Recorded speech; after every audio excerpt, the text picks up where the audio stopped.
And our conversation with Janie McKirgan is brought to you by Marcus and Mack, a law firm representing injured people. The phone rang while I was on the air, and I'm just assuming it's Janie. It is. It is? Well, that's good. Are you across the street from me yet, or are you calling from a remote location? I am across the street. I must say you're looking good this morning, Todd. Boy, the blinds are closed, Janie, so I know you're lying. That's not a good way to start, you know. Sorry about that. Hey, the Jimmy Stewart Museum, the blinds have been closed and the doors were locked for a while, but you are now open again, and I know that has to make you feel great. It does. I'm so glad. We weathered the storm, and it was a tough one, and not knowing in advance that this was coming, we are really lucky that we had some support from Jimmy Stewart's kids, Indiana Borough, and then 4 businesses that stepped up before we even knew this was coming down the pike and sponsored galleries. That was Rischini Agency, S&T Bank, First Commonwealth Bank, and Infirst Bank. And that, unbeknownst to us at the time, really has helped us, and we're going to make it through. Yeah, well, and you've had time for the new fresh paint to dry, too, huh? We have, and we still are improving things. We're finding things in the archives, and I'm like, this has got to see the light of day. We got to display this. So we've been tweaking things. Give me a hint. What are some of the things? Well, we found this hat from the Flight of the Phoenix that was signed by the whole cast, including Jimmy Stewart, Richard Attenborough, and Ernest Borgnine. It was really cool, and it was in a box back, in the archives, and we've displayed that. We've pulled out. We have a whole new exhibit on his 75th birthday when he came back in town. Mm-hmm. We're starting to have rotating exhibits that will change 3 to 4 times a year. So we pulled out all these great pictures and then memorabilia from when he got his degree at IUP, honorary degree. We have things from that event as well. So we're finding things and displaying them. So we're encouraging people to come see us. Well, absolutely. The 25th anniversary, of course, is this year for the Jimmy Stewart Museum. I know you had big plans, and unfortunately they were clipped a little bit, curtailed. Yep. What are you planning to do now? Well, we during the 25th, all we could do, since our doors were closed, we posted videos, and I don't know if you've seen any of them on our Facebook page, but a lot of big stars and local dignitaries lent their voices. So I encourage people to go to the Facebook page because we have Kelly Stewart and Rich Little and Carolyn Grimes, Zuzu, and Bill Mooney and Mike Clark. We've got some great videos on there that they talked about Jimmy and wished us well. And right now we're just kind of taking the whole situation as it goes. I know people are going to be slow to come out and feel comfortable yet, so we might have a whole 25th anniversary redo next May is what we're thinking. Yeah. Because I don't want to do something and not have people comfortable coming out, and so we're hoping if we get through this, we can do it up big next year. Well, Jimmy is unique, so a 25th anniversary, everybody does that. Absolutely. You do 26th now. That's something. That is something. So we're going to have Rich Little come in and do a show, but I'm sure people aren't comfortable getting packed into a 500-seat auditorium just yet. Mm-hmm. So he has agreed to come back in 2021. So we'll have him for a show, and then hopefully when this is through, we can get somebody for a Harvey Award, which we really can't ask yet until it's safe to do so. Sure. So as soon as we're through all this, we'll have a lot of exciting things going on. But in the meantime, the museum is fresh and updated, and a lot of people have seen it before, says it's like a whole brand new museum. Yeah, well, that's the way it needs to be as well, because you know that you're going to have people who have been there before who might say to themselves, well, I've been there once or twice, what could have changed? Right. And you have to be fresh in order to give something for people to see new. Absolutely. So that's why we're committed to doing rotating exhibits and changing that every 3 months. So if you come back, there's something new to see. And we keep adding to our current exhibit. So it really is different. It'll be fresh, and there'll be the same old favorite things, but there'll be a lot of new things to see. We have been, of course, celebrating for many, many years Jimmy Stewart movie star, Jimmy Stewart hometown boy. And I think there's been a really greatly renewed interest in Jimmy Stewart as a military presence for his brigadier generalship, of course, his service in World War II, and even there, I read a great article a couple of months ago, I think it was, about Jimmy taking a flight during the Vietnam War. Yes. And I know that the museum celebrates that aspect of his life as well. We do. We've got a whole military gallery that has really stepped up, and a local Air Force chaplain has reached out to us. His name is James Mosier, and he's helped us really refresh the gallery and give us more insight to his medals and his service.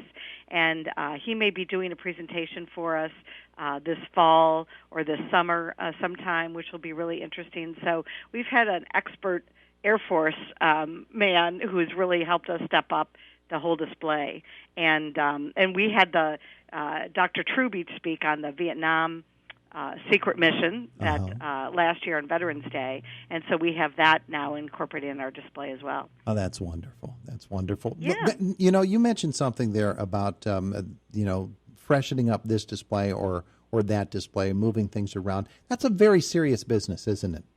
It is, and I kept thinking, I was asking people, friends, my kids who are in their 20s, what would you want to see? What would you want to do? I need to make it fresh for all generations. Unfortunately, the hands-on plans we had for touchscreen tablets and clue reveals, trivia reveals, probably aren't in the docket this year because we don't want people touching a lot of surfaces with COVID. Mm-hmm. Sure. So we're probably going to incorporate that next year once we're through all this. But we do a lot. There's a lot of photo ops, a lot of really cool, more modern aspects of Jimmy. And my kids are probably sick of me asking their opinion, but I think people will be pleasantly surprised. I really do. Yeah, well, why not? And that's one of the things that we have to realize is that because folks are going to take probably a lot more staycations this year, we're looking for places to go that maybe they haven't visited for a while. And to appeal to people locally is very, very important right now. Well, and the nice thing is our museum has so many different nooks and crannies and galleries. There's plenty of space to be socially distant. We are requiring masks, but we'll supply them if you did not bring one. We have lots of hand sanitizer stations, and we are cleaning and wiping down the place on a constant basis. So we're trying to be as safe as possible with also offering something great. Come see a matinee movie. We're air-conditioned on a hot day. I mean, we've been open almost a week, and we've had people from Texas and Ohio, and we've some man that's surprising his wife tomorrow from Ohio that's called and's coming in. So we've had a lot of phone calls. People are coming from all over. Oh, that's good. That's good. And that whole regional aspect of it, Texas isn't exactly regional. No, but Ohio is. But Ohio is, and that's very, very important. So, Janie, we talk about support for the museum, and you mentioned the 4 companies that have stepped up.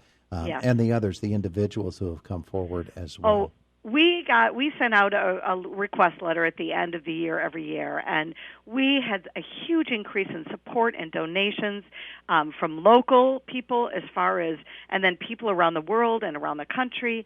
I was very touched by the amount of support we got from people supporting this museum and wanting to stay alive and vibrant and keep going. So one of the great things about it is you ask the Hollywood community about Jimmy Stewart. Even the young folks in Hollywood know about him, and they're great supporters as well. Absolutely, and a lot of them really kind of mention him as inspiration early on for their careers because he did so many different roles that he kind of changed his whole persona many times. Yeah. Okay, so for folks who don't know and maybe have never even visited the Jimmy Stewart Museum, give them the thumbnail. Where are you located? What are your hours? What are people going to see when they go to the Jimmy Stewart Museum? Okay, well, we're located right downtown Indiana, PA. Our address is 835 Philadelphia Street. We are actually in the building that houses our library, our Indiana Free Library. We're on the third floor, and while from the street it may not look very big, it really is pretty big, and people are surprised how much we have. We've got a huge Indiana gallery that has all the history of Indiana and his relatives and heritage, and then his early years growing up here with his family and his father, who had a hardware store in town. And we have a imagination of the hardware store in a corner. Then we have a military aviation gallery that talks about the history of aviation and Jimmy's love for flying before he even entered the war. We have 4 of his military uniforms and all of his medals, and a lot of World War II history and also what Jimmy did during that time. We have his boyhood bedroom, which actually has his actual bed that he slept on, and a lot of Boy Scout paraphernalia. We've got his California office that had all the things that was in his office out in California. And then we've got the Hollywood Gallery that has all his films, a lot of highlights on directors he's worked with, and fun facts. We've got a Western hallway. We've got a whole awards gallery that has all the awards that he had, Hollywood, and the military's in the military gallery. And then we have a rotating hallway exhibit, which currently is his 75th birthday when he came back to Indiana. Mm-hmm. All of that. You've also got a wonderful theater and a gift shop. We do. We've got a wonderful theater that shows movies every day at 1 p.m., and that is, we're showing Flight of the Phoenix this weekend, and then on Monday we start the Philadelphia story where he won his first Oscar. Mm-hmm. Mm-hmm. And the gift shop, we are starting to load with new things. We just made an etched hometown hero glass with a signature that goes step in line with Nobelstein's hometown hero beer that they just released a couple weeks ago. Mm-hmm. And so we have we're constantly filling up more things in the gift shop. And there's no fee to come shop if people want to come shop.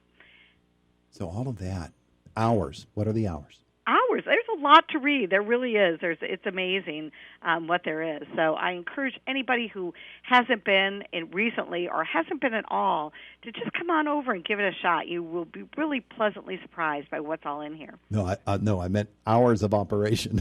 Oh, my goodness, yes. I've spent many, many hours here and late nights, so that's for sure. Hours of operation. Okay, hours of operation. Normally we're open 10 to 4. Next week we're still closed on Monday and Tuesday because we're doing a slow opening just to get the staff trained and everything else.